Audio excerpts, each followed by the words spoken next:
میں آپ کو بارہا کہتا ہوں کہ ناراضگیاں تلخیاں ہو جاتی ہیں سبھی رشتوں میں، بہن بھائیوں میں، دوستوں میں، سبھی میں ہو جاتی، لیکن ان ناراضگیوں تلخیوں اور اپنا الجھنوں میں ایک حد سے مت بڑھیں۔ اس طرح کا نقصان کسی دوسرے کو بدلہ لینے کی چکر میں اس طرح کا نقصان مت پہنچائیں جس کو وہ بھلا نہ سکے، کسی رشتہ دار کے ساتھ، کسی دوست کے ساتھ ایسی زیادتی مت کریں جس کو وہ بھلا نہ سکے، چاہ کر بھی اسے نظر انداز نہ کر سکے۔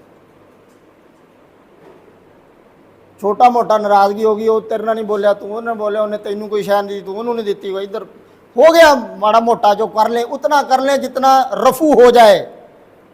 رفو کو کپڑا پھٹ جائے تو رفو کر لیتے نا اسے، جو رفو ہو جائے، ایسا گزند نہ پہنچائیں کسی کو جو رفو نہ ہو، کیونکہ جب وہ رفو نہیں ہوگا تو پھر وہ رہے گا، اور جب رہے گا تو یاد رکھیں، میں نے دعا کی طاقت آپ کو بتائی تھی پچھلے ایک لیکچر میں کہ دعا میں کتنی پاور ہے،